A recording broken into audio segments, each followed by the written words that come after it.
We're coming at you with highlights from the most hyped football game of the year in the River Valley. But first, we have another state champion to celebrate. You're watching the River Valley Report.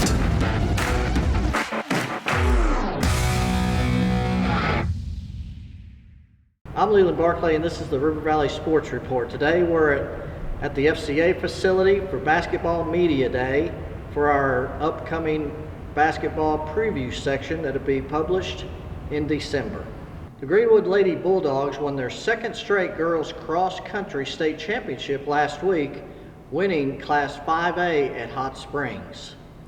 Carol Warner finished third, Julia Weatherington finished ninth, Piper Ames 14th, Paige Andrews 19th, and Cameron Costin 22nd for an all-around performance for the Lady Bulldogs. Friday night was the final night of the regular season in high school football, and it lived up to its billing. Greenwood defeated Little Rock Christian 56-39 to win the 6A West Championship. Kate Archer threw for 280 yards and 4 touchdowns and rushed 97 yards and 3 touchdowns to lead Greenwood to the victory. The Bulldogs had a big first half flurry with 2 touchdowns in the final minute, and then opened up the second half with a long touchdown drive to coast to the win. Walker White threw for 282 yards and a touchdown and rushed for 3 touchdowns for Little Rock Christian. And Trey Howard intercepted a pass and returned it for a touchdown to keep the Warriors close in the first half. But defensively, Brady Mackey and Caden Helms had interceptions.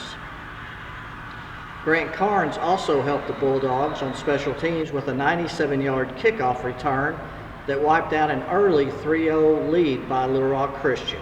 We talked with Greenwood head coach Chris Young after the victory, and also the defensive back Caden Helms about his big interception late in the first half that set up the 35-24 halftime lead. I think that was the key there. You know, defensively, obviously, you're not going to shut those guys down. As talented as they are, that quarterback's unbelievable. So you just, when we get an opportunity to make a play and get the ball back, you want to do that. And a little nervous, we started off stopping them and then fumbled the punt and then gave them a field goal. But like you said, our defense, we bent, but at times when big plays, we made big plays. So proud of them for that. And then offensively, our execution was awesome tonight. I think our offensive coordinators, Coach Hogan and Coach Morton, did a fabulous job with the game plan. And our kids were prepared, and then they made plays. I mean, Kane, you know, when things broke down, he got out there and found guys open, and it was a really good win for our football program tonight. We're playing man there. My player run a hitch. I'm sitting there, I'm seeing him roll out. I can tell the other receivers running towards my end of the field, and I'm slowly breaking out, and I see him wind up to throw it, and I just go ahead and break and run out, and the ball's there for me, and I got it. Do you know you had it all the way? Oh, yeah. I knew it for sure. How big was the defense's effort tonight and, in this win? This is probably one of our biggest efforts. I mean, we got to improve a lot more, especially me. I mean, I had a pretty average game, but this whole team, I love this team. We're doing so good, but we need to improve a lot. We need to improve a lot more. And we also caught up with quarterback Kane Archer and talked to him about the victory. Yeah, I mean, once I threw a bad ball in the first quarter, and I mean, sometimes you just got to let that go, let it go. You got to know there's more game ahead of you. So when you know more games ahead of you, I mean, you just go out there and ball out. So I tried to just put that in my past and just play for my seniors. That's what I did, play for my seniors. Northside and Southside also had big road wins on Friday night to clinch playoff berths. Southside defeated Springdale 49-42, and Northside won at Little Rock Southwest 34-20. Boonville wrapped up the 3A1 outright conference championship with a 49-6 win over Cedarville.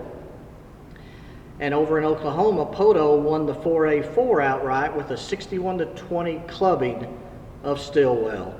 That brings us to the weekly segment, Gimme 5.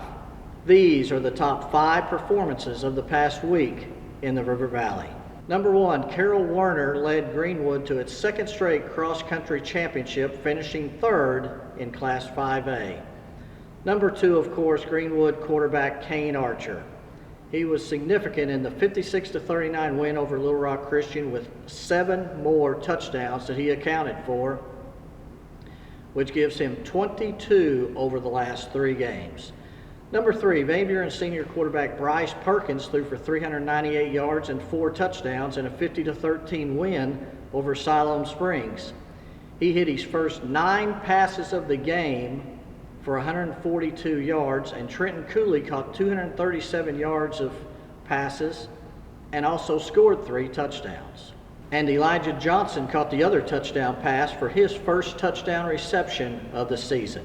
Number 4, Mansfield running back Tyler Turnipseed rushed for 169 yards and 2 touchdowns in a 32-13 win over Hackett to secure the 3rd seed and a home playoff berth for the Tigers. Number 5, Kyle Wan scored the go-ahead touchdown in Johnson County Westside's 46-43 win over Mountainburg for the final playoff spot from the 2A1. Juan also intercepted a pass to preserve the victory. Welcome to the playoff edition of the River Valley Sports Report. Today I'm joined by sports editor Graham Thomas and also bracketologist, prep historian, and just an all-around good guy, Walter Woodie. We're going to go down every bracket, discuss it, and we'll tell you our picks. Class 7A, the big question, can anybody beat Bryant? Walter? Fayetteville. I think Fayetteville has proven this year offensively they can score on any team in the state. They've shown it. Drake Lindsay is taking care of the ball. When you throw over 45 touchdowns and only have 2 interceptions, you're taking care of the football. Defensively, they may have a challenge here or there, but even at times they've stopped high-scoring offenses like Southside, Bentonville, and teams like that, and proved they can do it. And just like Bryant, they've got home field throughout the playoffs. Yeah, the question is, can anyone beat Bryant? I think the answer is yes. The real question is, will anyone beat Bryant? Yes. Man, I don't know. You got Fayetteville, you got Bentonville possibly in the semifinals. It's going to be a challenge for whoever gets that far, But there's part of me that appreciates this, because I remember 10 years ago going, "Oh my gosh, could anybody beat Bentonville? Could anybody beat Fayetteville from the 7A West? Oh, woe is me." Well, now that script, since North Little Rock in 2017, that script has been flipped, because it's been the last 7 state titles been won by the Central Conference. You know, I thought some of their aura of invincibility was knocked off a little bit when Pine Bluff lost to them. Mm-hmm. I mean, a Class 5A, or when Parkview beat them. Yeah. A Class 5A school. Was that aura of invincibility restored last week with the big win at Conway? Man, and the way Conway was in control of that game, and the way Bryant came back and just dominated the second half of the ball game. I mean, you got a great point. If they got their swagger back, do they believe? And that's the fun part about it. We're going to find out.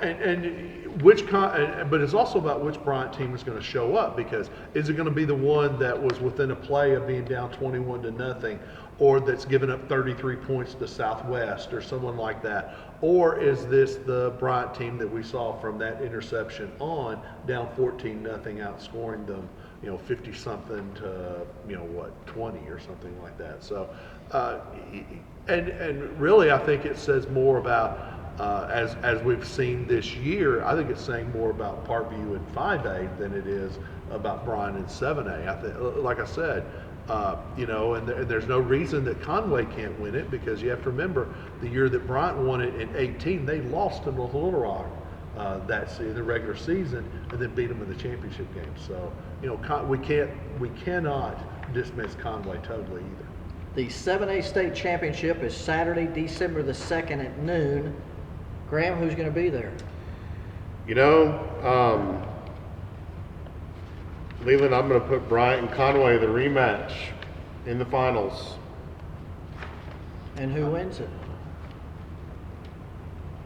I'm going to go Conway. I'm going to say Fayetteville and Bryant, and I'm going to pick Fayetteville in a mild upset. And we have to remember, Fayetteville probably should have won it 2 years ago. And I don't think they're afraid of playing either one of those teams.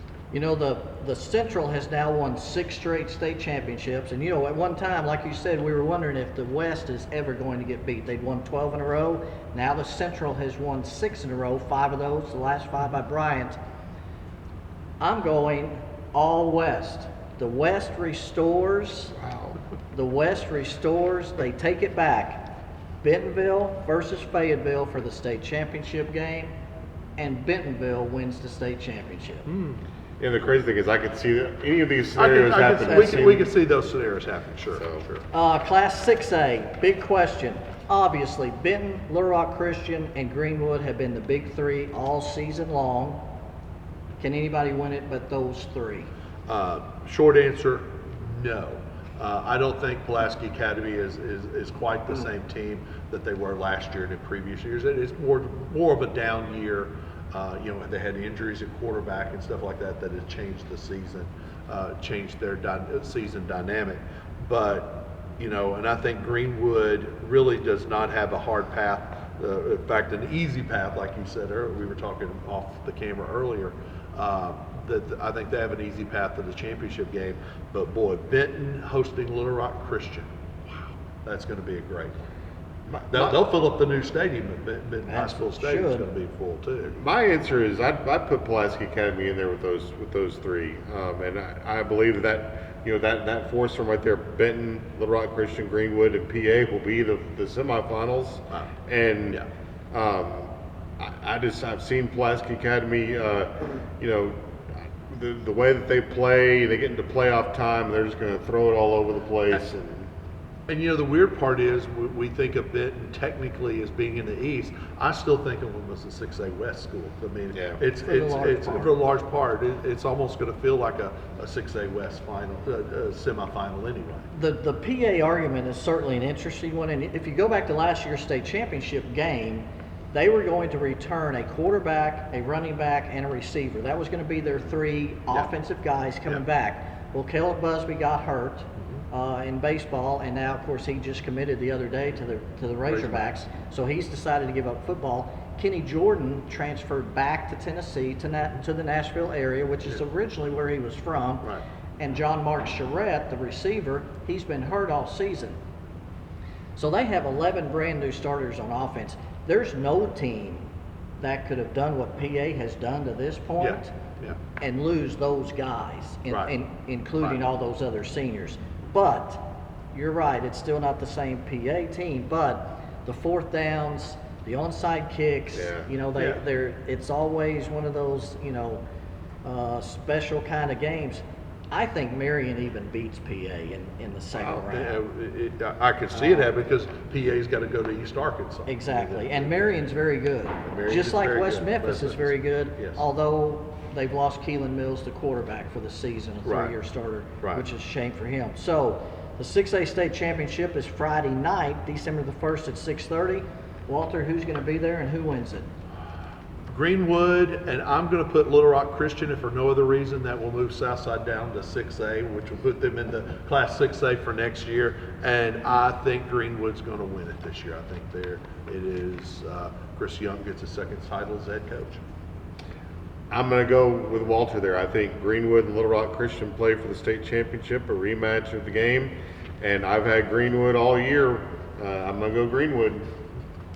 I think Greenwood and Benton play for the state championship. Little Rock Christian stays in 6A, and the Greenwood Bulldogs prevail over a very good Benton team with Braylon Russell at running back.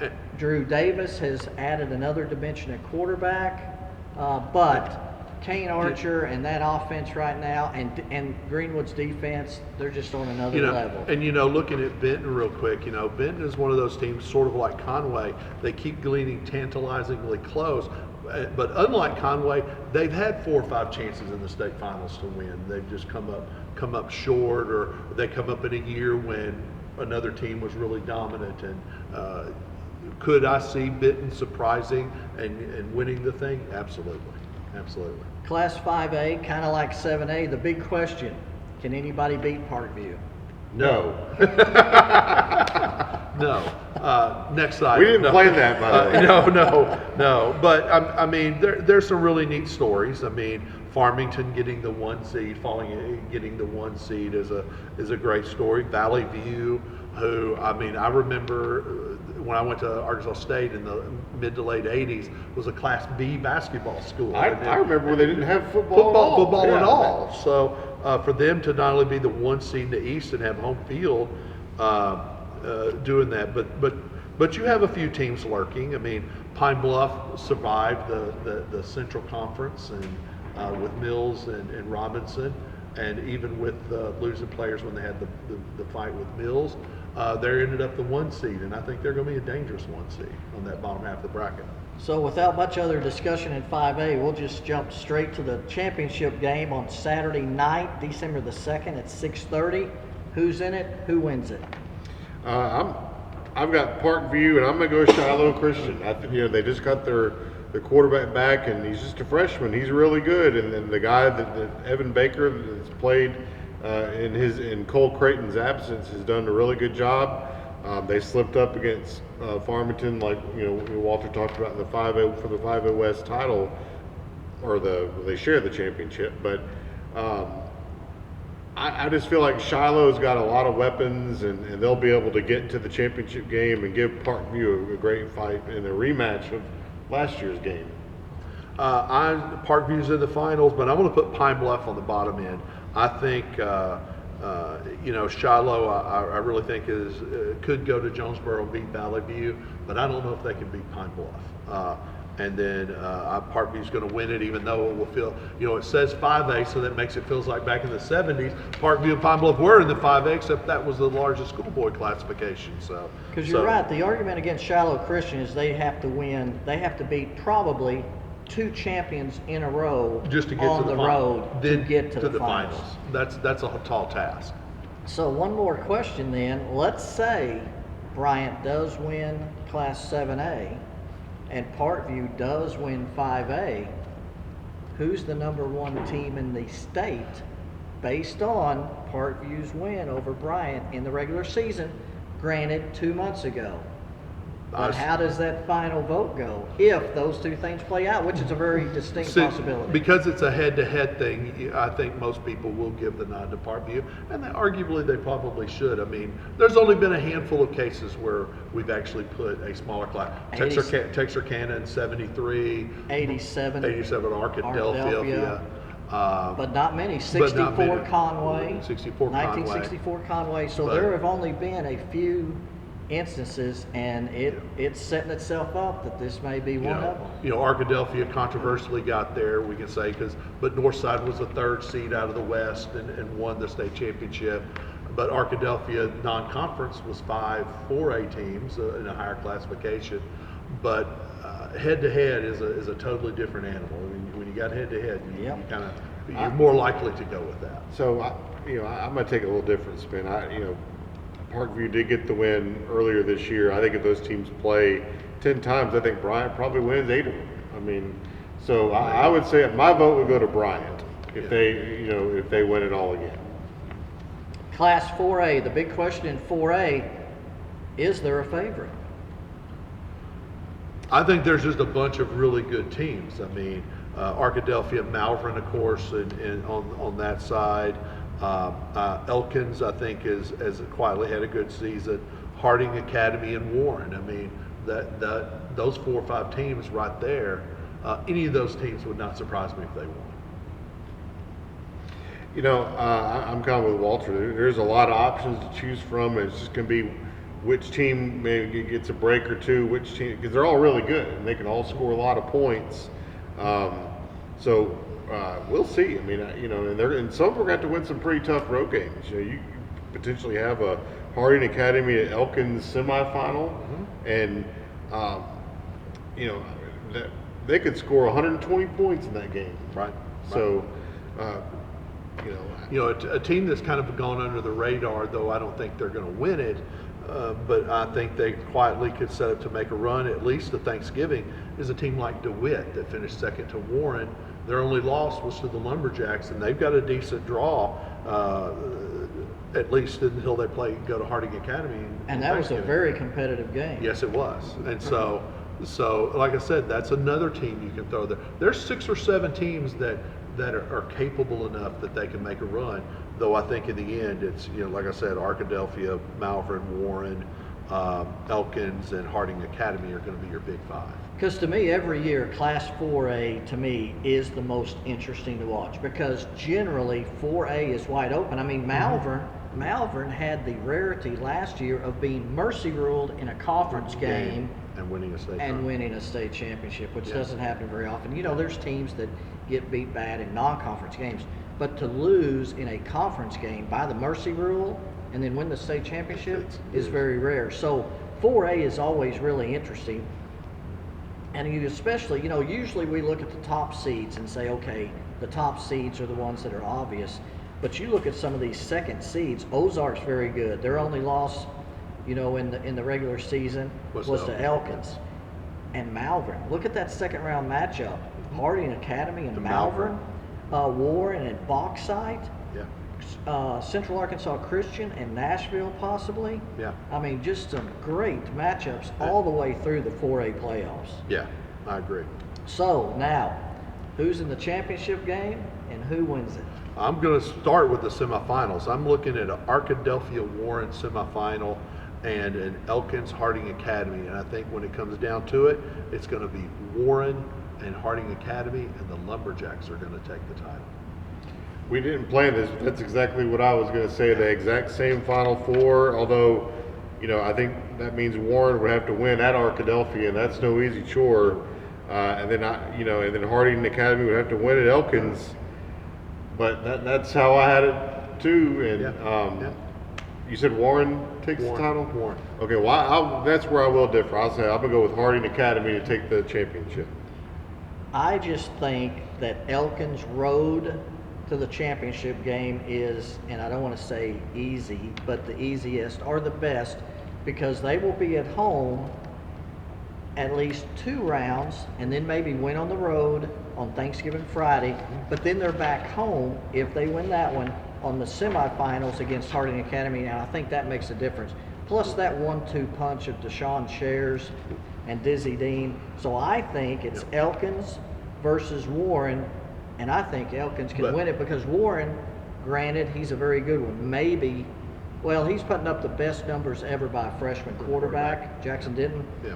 But I just, I think Elkins has the whole package because one thing that's overlooked about Elkins is their defense. I can also see Nashville beating CAC, which would give Elkins 4 home playoff games, which for a team like Elkins and that far northwest Arkansas, you still gotta travel when you get to Fayetteville, and I just think that is a huge advantage. Can you imagine 4 home playoff games? Wow. In Elkins. I mean, that's a great year. Yeah. The 4A state championship game is Saturday, December the 9th at 6:30, and I love the new setup where there's 5 games that first weekend, including the 8-man game on Thursday night, then a doubleheader on Friday, doubleheader on Saturday. Then that second weekend, you got 3A and 4A on Saturday only, which is another great doubleheader, and no games on Friday night. No games on Friday night. Class 3A, the big question is, again, is there a favorite? I think on this one, I think it truly is wide open. I mean, Prescott might be your really big, legit favorite, but you could. There's no reason why Camden Harmony Grove or Glen Rose or Boonville or someone like that or Hoxie could not come out of it. But if I had to push came to shove of any sort of favorite, I'd probably go with Prescott. I've been on the Boonville bandwagon. Maybe that's because we're up here in the River Valley in northwest Arkansas and get a lot of that. But you just keep hearing about how awesome Dax Goff is and seeing the numbers he puts up. And they went to the championship game last year, and I just think it's theirs to win it this year. And they do have a good draw. I mean, they're home the first 2 rounds. They may have to go to Camden. I mean, a team could beat them and they would get a home game, but they at least will have 3 or 4 playoff games at home if they were to beat Camden Harmony Grove, and they do have a pretty good draw to get to the finals. And one thing Boonville does, one thing about playoff football, the weather gets cold, sometimes it gets damp, wet. They can run the ball and they do play defense, and that's 2 big things. Of course, Camden Harmony Grove does too. Prescott likes to throw it around a little bit more. Nobody has mentioned Salem, and I think they're a possibility. How about a semifinal. Prescott. Salem and Prescott. In Salem. And that's a road trip. That's a road trip for Prescott too. And I have been to Salem. One of the, we used to deliver newspapers out to Salem and go up there for the football tab. And I remember driving up there from Jonesboro, and it's like, oh God, there's a Dairy Queen. And it's like, oh, thank goodness. They have some level of civilization. Back then Salem wasn't very good. They've gotten a lot better. Yeah. So who's in the championship game and who wins it? I'm going Boonville on one side and Prescott on the other, and taking the Boonville Bearcats. I'm going with the same finals, and I'm going to go. I think Boonville has a great chance of winning, but I'm going to go with Prescott. I also think Boonville and Prescott are the two maybe slight favorites, and I think Boonville Bearcats win the second straight state title for the 3A1. And that championship game is Saturday, December the 9th, the second game of that doubleheader on the final week of the high school. It'll be the final game of the day for high school football. Class 2A, the big question is, gosh, who can emerge from all of these? Some of the teams that we picked to be in the semis or the finals may not even make it out of the second round. Like I said earlier, looking at this, I mean, second round, you have potentially Carlisle and Mineral Springs, and then you have Murfreesboro and Hazen.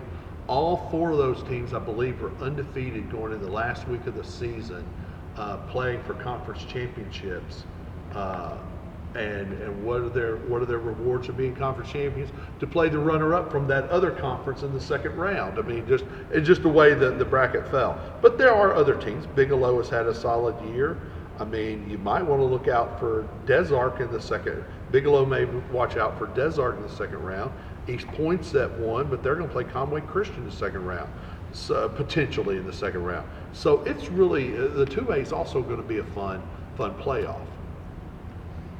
Yeah, the 2A, some of these teams like East Poinsett County, always blessed with a lot of speed over there, and in that conference with Mark Tree and just some of the teams over that way. We don't hear a lot about them over here, but if you lived on the other side of the state like you and I have, I mean, you kind of know the history over there and what can happen.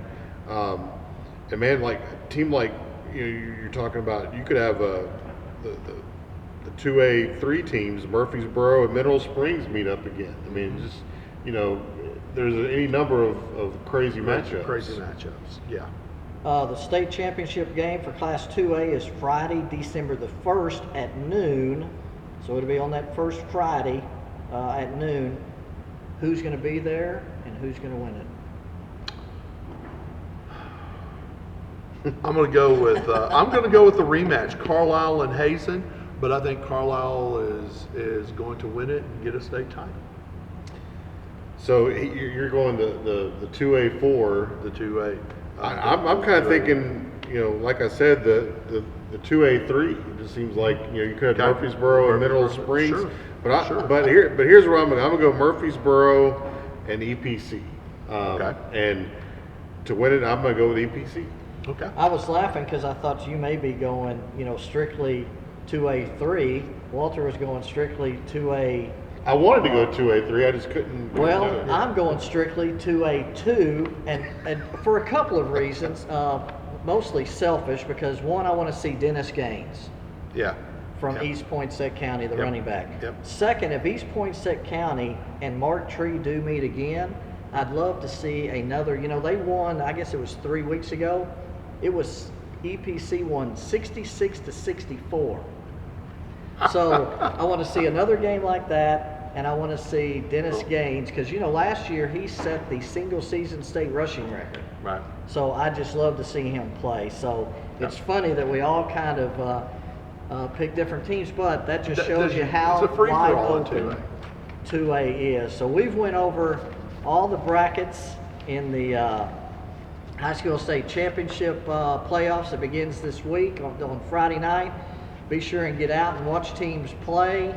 Enjoy it while it lasts. I want to thank Walter for being here with us today, and also Graham And we will see you on be sure and also catch Rex Nelson's call-in show on Friday night, and we'll give highlights of the games that we're covering. Now, there's still time to pick up the Sunday River Valley Democrat-Gazette, where last week we celebrated Mansfield's volleyball championship with 4 full pages of coverage and lots of photos. We also had 2 player profiles and Kevin Taylor's notebook. The paper is available all over the River Valley, including Eastern Oklahoma at Walgreens, Harps, Come and Go, CVS Pharmacy, Casey's, and Walmart's. You can subscribe online at rivervalleydemocratgazette.com/subscribe or by calling our customer service line at 479-684-5509. Be sure to follow the River Valley Democrat-Gazette Twitter account, as well as mine, Walter Woodie's, and Harold McIlvain's, for updates on Friday nights in the opening round of the playoffs. You can view and purchase photos from our award-winning photographers that can be seen and purchased on our website, rivervalleydemocratgazette.com/photo. Thank you for watching. Please like the video and subscribe to the channel. We're going to wrap up this week's River Valley Sports Report with photos from Friday night at Greenwood by Caleb Rieger. God bless you, and we'll see you next week.